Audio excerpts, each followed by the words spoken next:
அந்த பெயர் பேர்ல எவ்வளவு ஈடுபாடு இருந்தா அப்பா அம்மா வச்ச பேரை கூட மாற்றி அறவாழி பெயர் வச்சிருக்காருன்னா இவரை விட இந்த நூல் வெளியிடுவதற்கு சரியான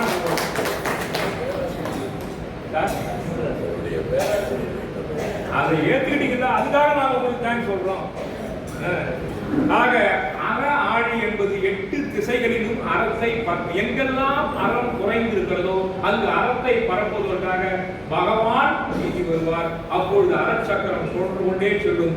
அப்படி செல்லும் போது 8 திசைகளிலும் அறம் நிலைத்து அறத்தை நிலைப்பாடுபடுத்துவதற்காகத்தான் அறாழி சக்கரம் பகவான் முன்னால் செல்லும். அதை கூட இன்னைக்கு சில நேரத்தில் நம்ம அந்த பாவனையோட தான் அறச்சக்கரத்தை பிரிச்சுட்டு போற மாதிரி தான் இன்னைக்கு திருவிழாவும் போது நம்ம முன்னாடி எடுத்துக்கிறோம். ஆக பகவான் வருகிறார் என்று சொன்னால் அறத்தை நிலைப்பாடு செய்வதற்காகத்தான் செல்கிறார் என்பதை நாம் உணர்ந்து கொள்ள வேண்டும். அதைத்தான் இந்த குறள் ரொம்ப அழகாக சொல்கிறது. அடுத்த குறளை சொல்லுங்க. அறவாழி அந்தணன் தாழ் சேர்ந்தார்க்கு அல்லால் பிறவாழி. அறவாழி பிறவாழின்னு என்ன சார் அர்த்தம்ப்பா? அற ஆழி என்று சொன்னால் அறத்தினுடைய நிலைப்பாடு, அறத்தினுடைய கடவுள், அறத்தினுடைய கடல். பிறவாழி என்றால் அறத்திற்கு மாறான மர ஆழி. புரியுதுமா உங்களுக்கு? அறத்திற்கு நேர் எதிரானது மர ஆழி. அற ஆழி என்று சொன்னால் அறத்தை கடலாக கொண்டு மிகப்பெரிய தர்மம் ஞானம் என்று சொல்றோம். பிறவாழி நீத்தல் அரிது என்று சொன்னால் பிறவி கடலில் இருந்து நாம் விடுபடுவது முடியாது. ஆகவே அறவாழியை வணங்கினால், அறத்தின் வழியில் நின்றால் நம்முடைய வாழ்க்கையும் செல்வார்ந்த வாழ்க்கையாக இருக்கும் என்பதை நான் இந்த நேரத்திலே உங்களுக்கு நினைவுபடுத்த விரும்புகிறேன். நம்ம ஆர்மில இருந்து ஒரு நண்பர் வந்திருக்காரு. உங்க எல்லாரும் அவருக்கு தெரியும். மிகப்பெரிய வணிகத்தில் இருந்தவர், சாரி சேல்ஸ்ல இருந்தார். நல்ல பெரிய லெவலில் டர்ன் ஓவர் பண்ணிட்டு இருந்தார். இப்ப எல்லாத்தையும் விட்டார். தர்மம் எங்க நடக்குதோ, எங்க திருவிழா நடக்குதோ, எங்க ஐம்பது விழா நடக்குதோ அங்க போய் தன்னால் முடிந்த சேவையை செய்து கொண்டிருக்கிறார். அவர் நினைச்சிருந்தா மாசத்துக்கு எத்தனை லட்சம் ஆனாலும் டர்ன் ஓவர் பண்ணிக்கலாம். திடீர்னு ஒரு மாற்றம் அவருடைய வாழ்க்கையில அப்படியே அறத்தின் பக்கம் வந்துட்டார். அதுதான் அறவாழி அந்தணன் தாழ் சேர்ந்தார். இப்படி நாம பொருள் கடந்தே வாழ்க்கை என்று இருந்தால் நாம் வாழ்கிற வாழ்க்கைக்கு பொருள் தேவை. ஆனால் நாம் வாழும் வாழ்க்கைக்கும் பொருள் தேவை. ஆக நாம் வாழ்கிற வாழ்க்கைக்கு பொருள் தேவை என்று சொன்னால் நம்முடைய இருப்பை அறத்தினுடைய அடையாளமாக விட்டு செல்ல வேண்டுமே தவிர மரத்தினுடைய அடையாளமாக விட்டு செல்ல கூடாது. ஆகவே தான் நமது மும்மொழி வித்தகர் நாம் இந்த பூமியில் இருந்தோம் என்பதற்கு சான்றாக தான் பெற்ற கல்வியை கொண்டு இந்த கடவுள் வாழ்த்தை மட்டும் ஒரு நூலாக நம்முடைய கைகளிலே அறநூலாக தமிழ்விட்டிருக்கிறார். அது அவர் செய்த மிகப்பெரிய அறிவு கொடை என்றுதான் நாம் சொல்ல வேண்டும். தர்ம சக்கரத்தை பத்தி எத்தனை நூல்கள் சொல்லியிருக்காங்க சொல்றாரு. அறாழி அண்ணன் இவன் என்பார் ஜீவகசிந்தார். அருளுடன் அறவா அப்பர் திருநூற்றாந்தாரு. தர்ம சக்கர தலைவன் திருப்பமாலை. அருளாழியும் செல்ல பின் செல்வதொன்னோ சூடாமணி. தர்ம சக்கர பிரபோ பிரிகே நமஹா. அது சமஸ்கிருதம் மகாபுராணத்துல. இப்படி சாந்தி பக்தியில சொல்றாங்க. ஜைனேந்திரம் தர்ம சக்கரம் பிரபவது சதலாம். உங்களுக்கு தெரியுங்களா? அப்போ எங்கெல்லாம் தர்ம சக்கரத்தை பத்தி சொல்லியிருக்காங்களோ அதை எல்லாத்தையும் தொகுத்து கொடுத்துட்டாரு சார். அதுக்கு அவருடைய உழைப்பு எத்தனை மணி நேரம் போட்டுருப்பாரு. நமக்கு எல்லாத்தையும் ஒரு ஜூஸ் கொடுக்குற மாதிரி கையில கொடுத்துட்டாரு. இதுதான் சார் இந்த நூலுடைய ஸ்பெஷல். இவர் இவ்வளவு நேரம் எழுதுறதுக்கு அவங்ககிட்ட நம்ம பொறுமையா விட்டாங்க. அவங்களையும் நம்ம பாராட்டணும். இவரை தொந்தரவு பண்ணாம இருந்தாதான் இவர் இவ்வளவு முன்பான் உடைகளோட எழுத முடியும் இல்லைங்களா? இப்ப வயசான உடனே நிறைய வீட்டுல என்ன நடக்குதுன்னா, அந்த அம்மா இவ்வளவு நாள் நமக்கு ஓடி ஓடி வேலை செய்யறாங்க. இப்ப அளவு சொல்ற வேலையெல்லாம் நாம செய்துட்டு இருக்கோம். சக்கரம் திருப்பி வருது சார். இது அறச்சக்கரம் இல்லை, இது குடும்ப சக்கரம்.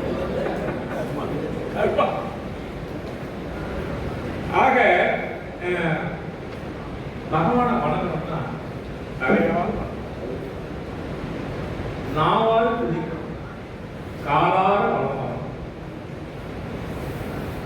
பரீட்சைக்கு போகும்போது பையன் சாமி கொண்டு போனான்னு சொல்றாங்க. நேரா பிள்ளையார் கோயில் போனா பிள்ளையாருக்கு ஒரு பிரைஸ் கொடுக்குறோம். இது வணக்கம் இல்லை இல்லைங்களா? அது அழகா சொல்றாரு. கோலில் பொறியிலவே அந்த பொருளை யார் அழகா சொல்றீங்க?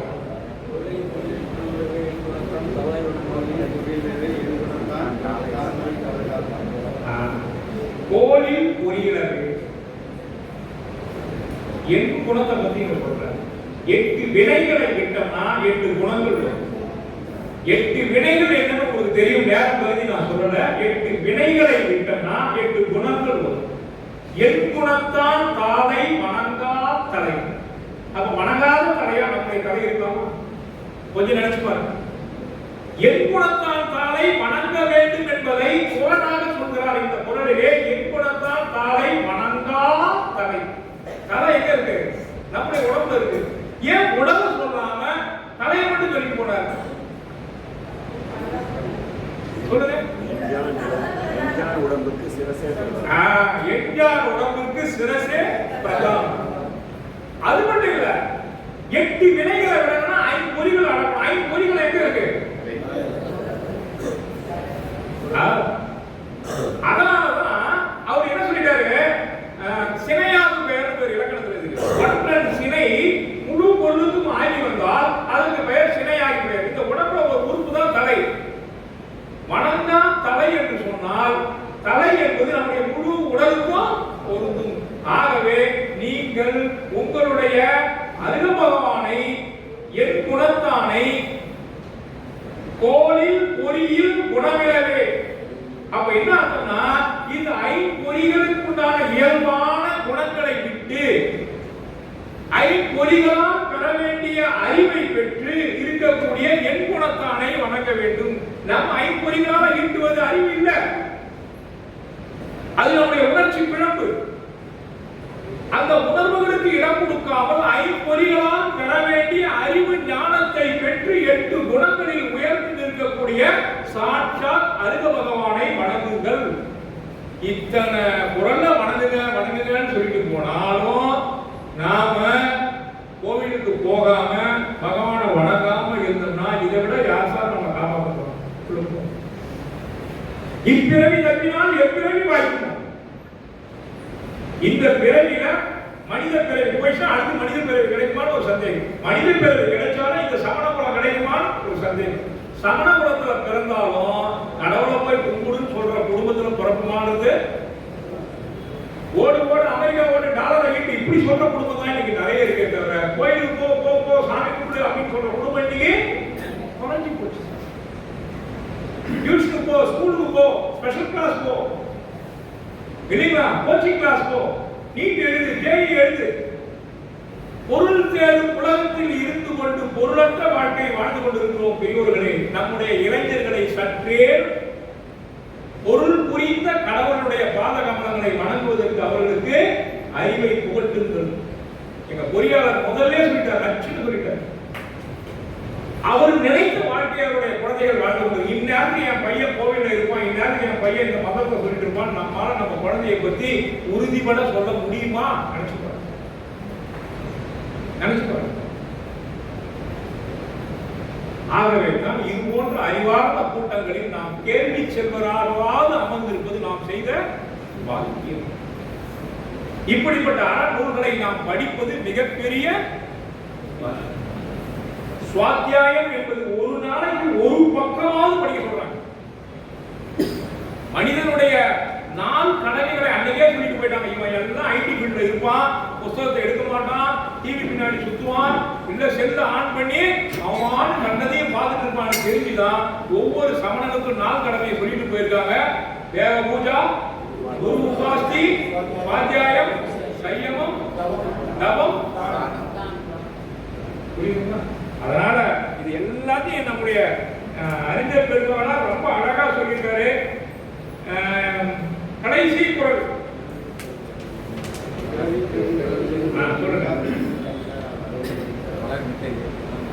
அறவாழியை பத்தி எந்தெந்த இலக்கியத்தில் வந்து மட்டும் நான் சின்னதா ஒரு ஒரே முறை சொல்லிடுறேன். இதுல அந்தணன் என்பதுக்கு அவர் விளக்கம் சொல்லியிருக்காங்க. அந்த கூட்டல் அணவு கூட்டல் அதாவது அந்தம் என்றால் உள்ளே, அனவு என்றால் பொருந்தி இருத்தல், புறநோக்கில் இருந்து விடுபட்டு அகநோக்கில் ஆழ்ந்து இருக்கக்கூடிய ஆன்மா எதுவோ அதை பெற்றவர் யாரோ அவர்தான் அந்தணன். மற்றவர்கள்லாம் அந்தணன் இல்லை. தன்னுடைய ஆன்மனை நோக்கி யார் ஒருவர் தன்னுடைய பொறிகளை திருப்பி விட்டிருக்கிறார்களோ, ஆன்மனை யார் ஒருவர் கடை தேற்ற முயல்கிறார்களோ அவர்கள் தான் அந்தணன். பிறப்பால் அந்தணன் அல்ல. அதை புரிந்து கொள்ளுங்கள். அடுத்ததாக கடைசியாக நான் ஒரு பொருளை சொல்கிறேன்.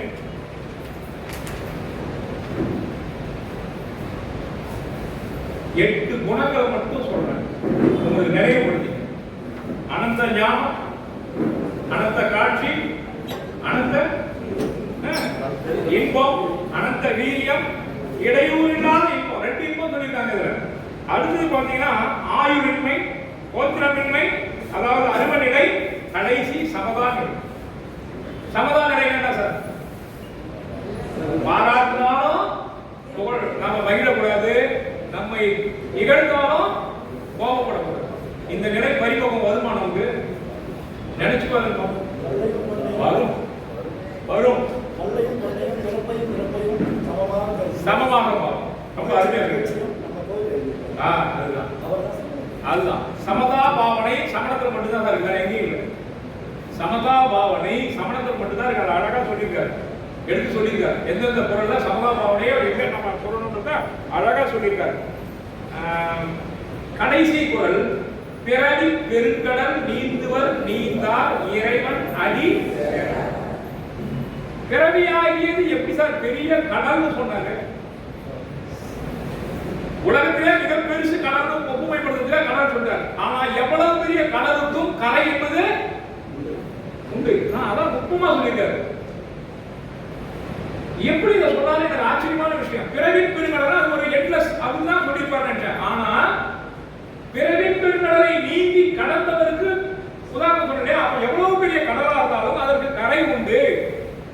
முயன்றால் அந்த கரையுடைய பெருங்கடலையும் நான் கடந்து கரையேறலாம்.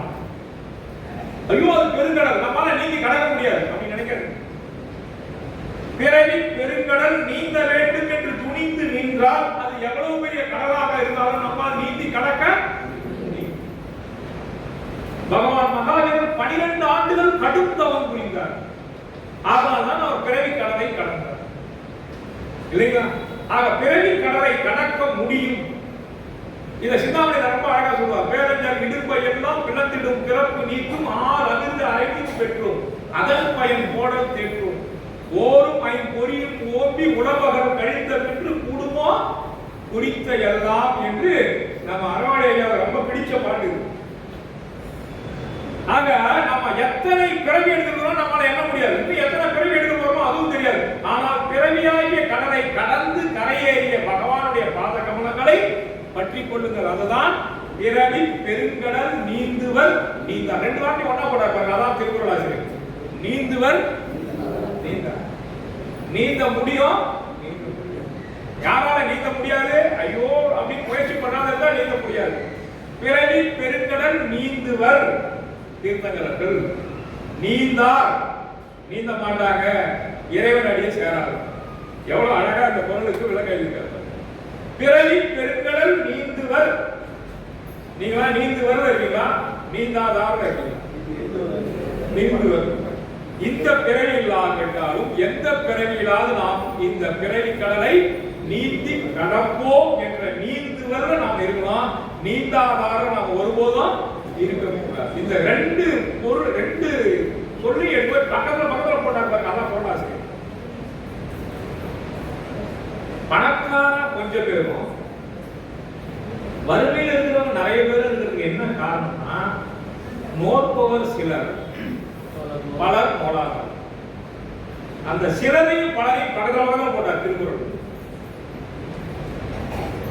அது போல இங்க நீந்துவர் நீந்தார் ரெண்டுத்தையும் ஏன் பக்கத்துல போட்டாருன்றதுக்கு அழகான உரை விளக்கம் கொடுத்திருக்கிறார். இவ்வளவு நேரம் அவர் இந்த புத்தகத்தில் பதிவு செய்ததுல ஒரு 10% உங்களுக்கு சொல்லியிருக்கேன்.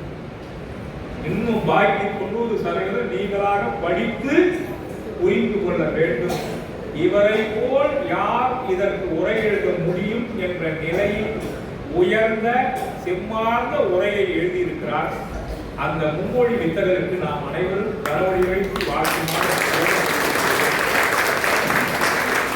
இந்த உரை எல்லாத்தையும் பகவான் மகாவீரருடைய அருளாலும் விஜய பாஸ்னாவருடைய அருளாலும் தொடர்ந்து திருக்குறள் முழுமைக்கும் எழுதி முடிக்க அவருக்கு நீர் ஆயுளும் ஆன்ம சுகத்தையும் உடல் பலத்தையும் கொடுக்க வேண்டும் என்ற இந்த நேரத்திலே கேட்டுக்கொண்டு இந்த நூலை பற்றி ஒரு அரிய விமர்சனத்திற்கு என்னை பணித்தமைக்காக நான் அவருக்கு மீண்டும் நன்றி பாராட்டி நல்வாய்ப்பை வழங்கிய சிவாலய அரங்காவலருக்கு குறிப்பாக தர்மேந்திரதாஸ் ஐயா அவர்களுக்கு மனமார்ந்த நன்றியை கூறி விடைபெறுகிறேன். நன்றி.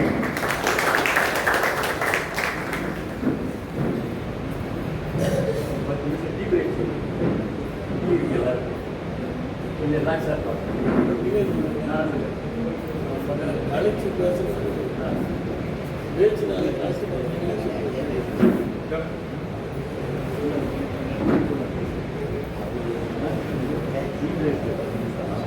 அடுத்து அவர் ஏற்பட ஏனாக்கம் பண்ணக்கூடாது.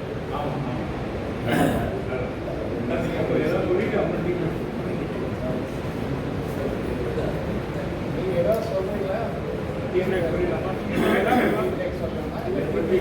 பேசுறாரு உரைக்கு கொஞ்சம் சொல்றீங்களா? பேசுறதே